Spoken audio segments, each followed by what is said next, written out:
Hai teman-teman, kembali lagi di podcast Yuk Makin Tahu. Pada kesempatan hari ini kita akan membahas seputar sistem multi-level marketing.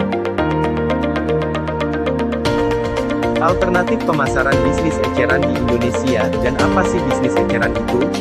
Menurut Philip Kotler, penjualan eceran meliputi semua kegiatan yang melibatkan penjualan barang dan jasa langsung kepada konsumen akhir untuk penggunaan yang sifatnya pribadi, bukan bisnis. Dibandingkan dengan perdagangan besar atau grosir, jumlah barang atau jasa yang dijual dalam bisnis eceran ini berskala kecil. Berdasarkan tipe operasional ini, bisnis eceran dapat digolongkan menjadi 3 jenis: 1. Penjualan melalui pos, 2. Penjualan langsung, dan 3. Penjualan melalui mesin otomatis.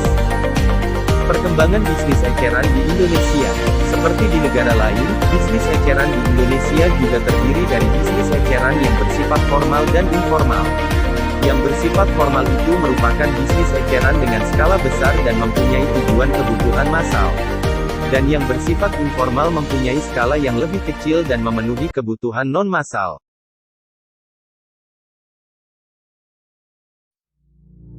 Kemudian, pada sistem multi-level marketing (MLM), para pedagang grosir dan pengecer dalam jaringan pemasaran konvensional tadi digantikan dengan para distributor lepas. Masing-masing distributor memasok distributor lain. Bagaimana sih cara menjual pada sistem MLM itu? Melakukan penjualan melalui penjualan langsung atau direct selling, yaitu penjualan barang-barang konsumsi langsung ke perorangan, di rumah-rumah maupun di tempat melalui transaksi yang diawali dan diselesaikan oleh tenaga penjual.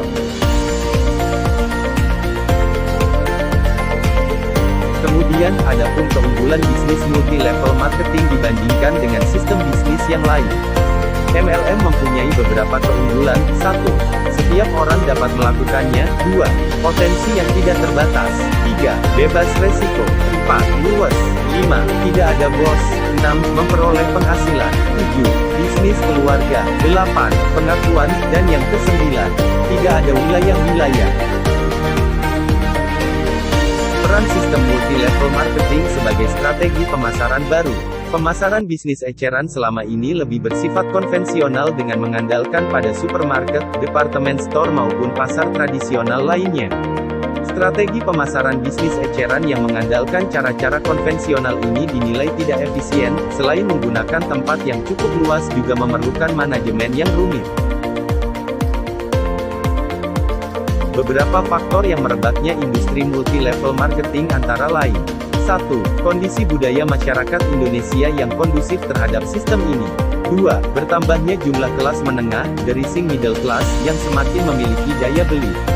3. Indonesia sedang bertransformasi menjadi negara yang semi-industri di mana peran industri begitu dominan jauh lebih daripada fase-fase sebelum terjadinya transformasi struktural. Dan yang keempat, Indonesia mengalami sukses dalam mengendalikan stabilitas ekonomi makro, dengan tingkat inflasi yang dapat dikendalikan dan dengan tingkat suku bunga yang relatif cukup rendah.